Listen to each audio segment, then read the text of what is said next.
She said, "If my guy friends make you insecure, that's your problem." I said, "You're right." I packed my things and left. When she showed up at my brother's screaming that I abandoned her, I said, "No, I just solved my problem. You can keep your friends." Hey viewers, before we move on to the video, please make sure to subscribe to the channel and hit the like button if you want to see more stories like this. Thanks. I never thought I'd be the guy posting his life implosion on the internet, but here we are. I'm writing this from the guest bedroom of my brother's house, looking at 3 suitcases that contain everything I own.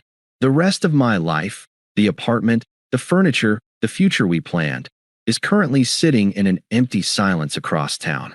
My name is Mark, 28M, and up until 48 hours ago, I was living with my girlfriend, Maya, 27F. We'd been together for 3 years. For the first 2.5, things were great. We were that couple everyone said was endgame. We rarely fought, our finances were in sync, and we had the same long-term goals. Then Caleb moved back to the city. Caleb is Maya's best friend from college. I'd heard stories about him, mostly funny anecdotes from their undergrad days, but I'd never met him until 6 months ago. When he first arrived, I made a genuine effort. I'm not the jealous type. I have female friends. Maya has male friends. It's normal. Trust is the baseline of any relationship, right? But Caleb wasn't just a friend. He was an orbiter. It started small. Late-night texts that weren't emergencies, just memes, or remember when messages at 11:30 p.m. on a Tuesday. Then it was the emergency phone calls. Caleb had a flat tire. Caleb had a bad day at work. Caleb needed advice on his dating profile. Suddenly, our date nights were being interrupted because Caleb was having a crisis about a girl he'd met on Hinge 3 days prior. I tried to be understanding. "He's lonely," Maya would say. "He's adjusting to the city." But then the physical boundaries started blurring.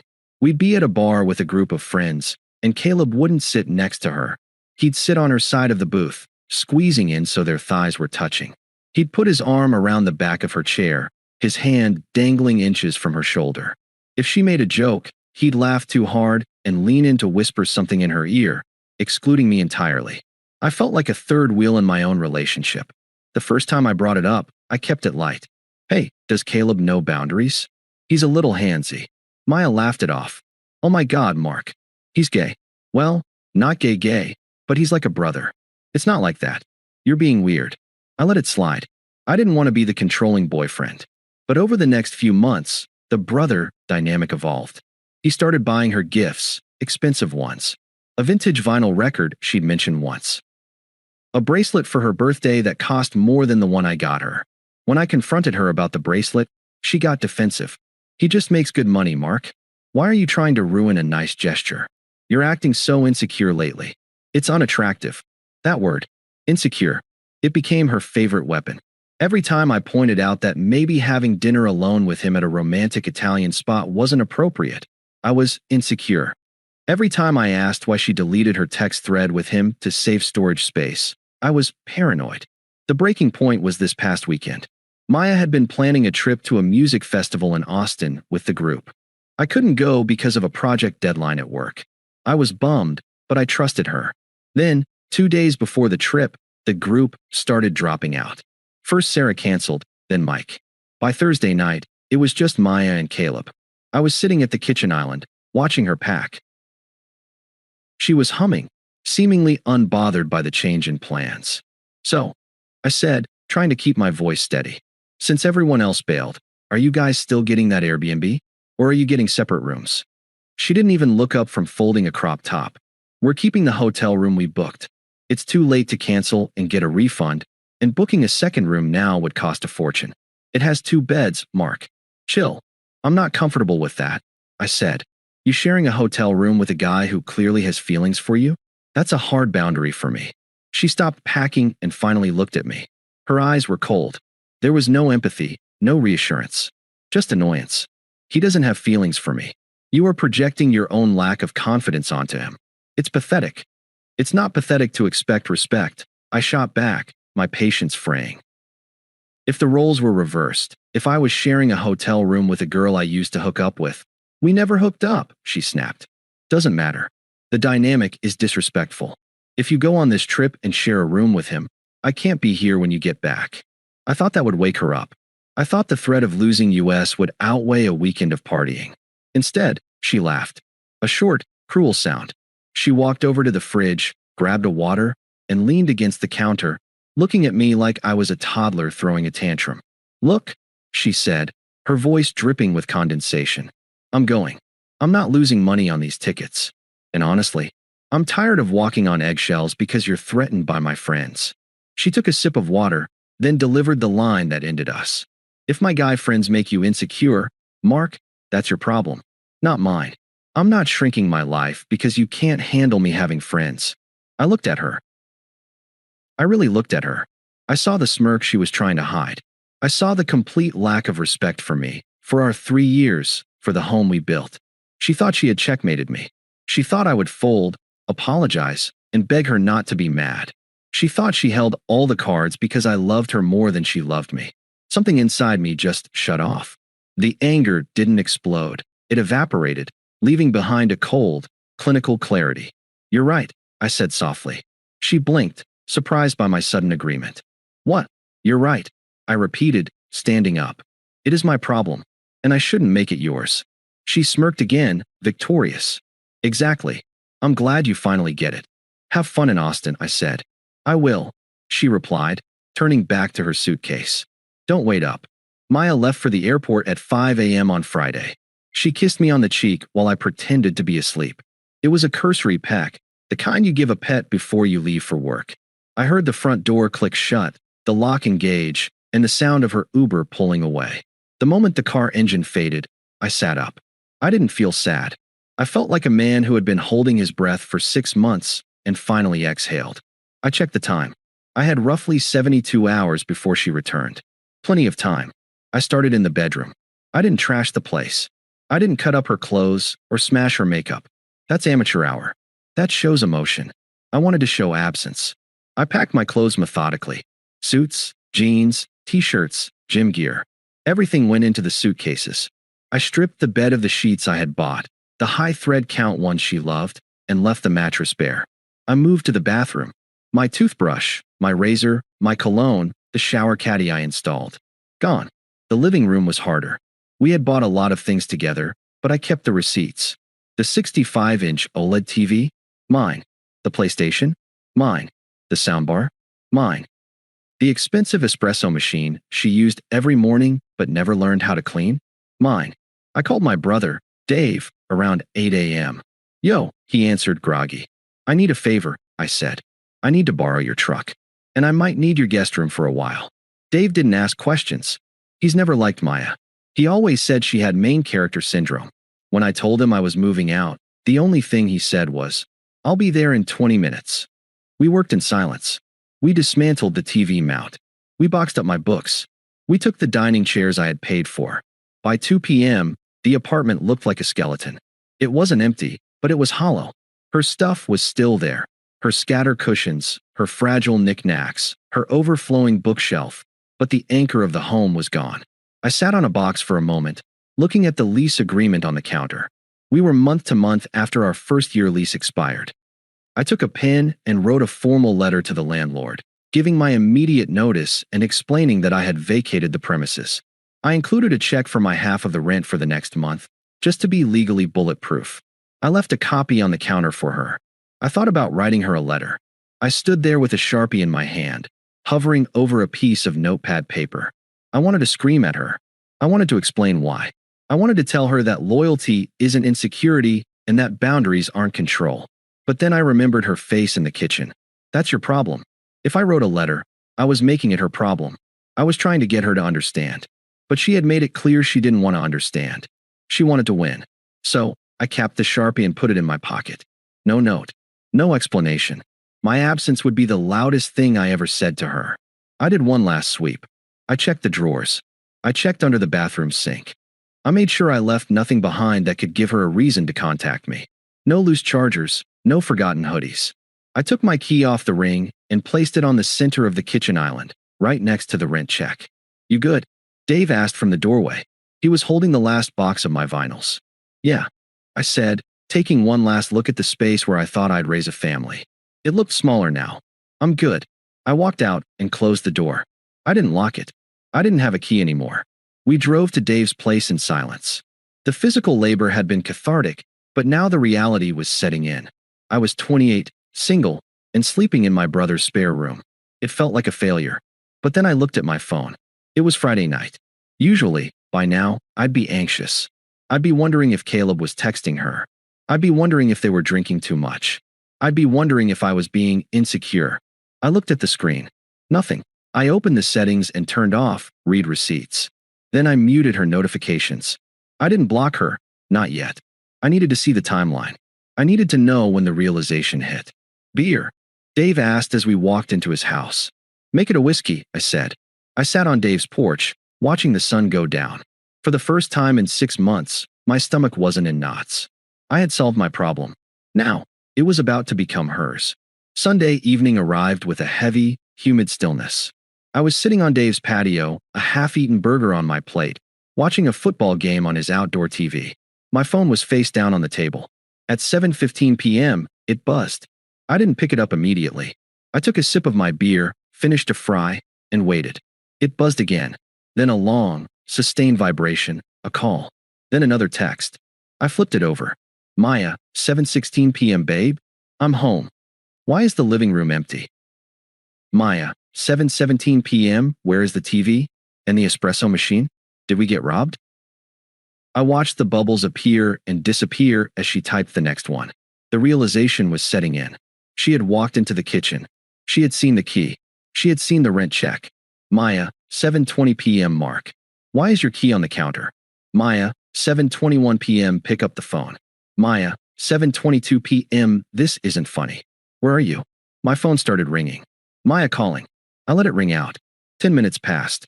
The text shifted from confusion to the familiar, sharp-edged anger she used whenever I didn't immediately capitulate to her mood. Maya, 7:35 p.m. You're seriously doing this? You cleaned out the apartment because I went on a trip? That is so childish. Maya, 7:42 p.m. I can't believe you. You're literally throwing a tantrum because you're insecure about Caleb. Grow up. Maya, 7:50 p.m. We need to talk about this like adults. Come home right now and bring the stuff back. I'm not playing this game. I read them with a strange sense of detachment. It was like reading a script for a character I no longer played. She wasn't asking if I was okay. She wasn't asking if she had hurt me. She was commanding me to return to my post. She was mad that her appliances were gone, not that her partner was. I put the phone on Do Not Disturb and went back to watching the game. Monday morning, the tone shifted again. Panic. Maya, 8:15 a.m. mark, please. I didn't mean to snap. I'm just tired from the trip. Can we just talk? Maya, 9:30 a.m. I called your office. They said you took personal leave. Are you okay? Maya, 11 a.m. This is insanity. You can't just abandon a 3-year relationship without a conversation. You owe me an explanation. I scrolled past them. I didn't know her anything. That was the beauty of her logic. If my feelings were my problem, then my absence was my solution. I was simply handling my business. By Tuesday, she tried to leverage guilt. Maya, I can't afford this place on my own, Mark. You know that. If you don't come back, I'm going to get evicted. Is that what you want? To see me on the street? I almost replied to that one. I almost typed, you should have thought about that before you booked a hotel room with another man. But I stopped myself. Silence was heavier. Silence was a mirror. Every time she texted into the void and got nothing back, she had to sit with her own reflection. I blocked her number on Wednesday. Not because I was weak, but because I was bored. The notifications were just noise now. 2 weeks passed. I settled into a routine at Dave's. I went to work, I hit the gym with a vengeance, and I started saving the money I used to spend on our life. It was shocking how fast my bank account grew when I wasn't funding expensive dinners to apologize for things I hadn't done.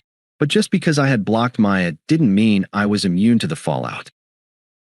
We shared a social circle, and the smear campaign had begun. I heard snippets from the few friends I still talked to. Maya was telling everyone I had a mental break. She claimed I was possessive, abusive, and that I had abandoned her out of the blue because I was threatened by her success. Then came the flying monkey. Jessica was Maya's college roommate. She had always tolerated me, but her loyalty was firmly with Maya. She called me on a Thursday evening. I knew exactly why she was calling, but I picked up anyway. I was ready. Mark, she said, her voice tight with self-righteous judgment. I can't believe I even have to make this call. Hello to you too, Jess, I said, putting her on speaker while I chopped vegetables for dinner. Don't give me that attitude. Maya is a wreck. She's been crying for 2 weeks. How could you do that to her? Just ghosting her?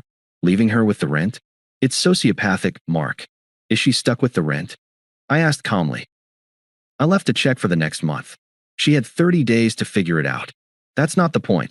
Jess snapped. It's the emotional cruelty. You threw away 3 years because you couldn't handle her having a male friend. It's so incredibly weak. Is that what she told you? She told me everything. She told me you freaked out because she went to Austin with Caleb. Nothing happened, Mark. Caleb is just a friend. You let your insecurity ruin everything. I stopped chopping. Did she tell you what she said to me before she left? What? She looked me in the eye and said, if my guy friends make you insecure, that's your problem. She said she wasn't going to change her life for me. There was a pause on the line. So, Jess said, though with slightly less conviction, she was establishing boundaries. Exactly, I said, and I respected them. She told me my feelings were my problem. So I removed myself and my feelings from her life. I solved the problem, Jess. Why is she upset? She should be celebrating. She has total freedom now. That's twisting her words. No, it's applying them. You can't tell your partner that their comfort is irrelevant and then act shocked when they leave to find comfort somewhere else. Jess was silent for a long moment. Then, her tone shifted. The righteous anger leaked out, replaced by a weary frustration. Look, Mark, she's in a bad spot. Caleb isn't helping. I couldn't help the dry chuckle that escaped me. Let me guess. Now that she's actually single and available, the thrill is gone? He's too busy for her. He told her he's not in a place for a relationship right now, Jess admitted, sounding disgusted. He went back to his own place after the trip. He hasn't even helped her pack. She's trying to move into a studio, but her credit isn't great. She's asking if you can just talk to her, closure, or whatever. Caleb is her best friend, I said, my voice hardening. He can help her pack. He can co-sign her lease. That's what friends are for, right? Mark, come on. Be the bigger man. I am being the bigger man, Jess. I'm walking away instead of staying and fighting with a woman who doesn't respect me. Tell her good luck with the move. I hung up. The satisfaction wasn't a rush of adrenaline. It was a slow, warm burn. Caleb was exactly who I thought he was. A vulture who lost interest as soon as the carcass was free for the taking. He liked the game of stealing another man's woman. He didn't want the woman herself. I found out later through Dave that Maya had been forced to downsize to a crappy studio apartment on the edge of town. Her lifestyle, the brunches, the trips, the shopping, had been heavily subsidized by my salary.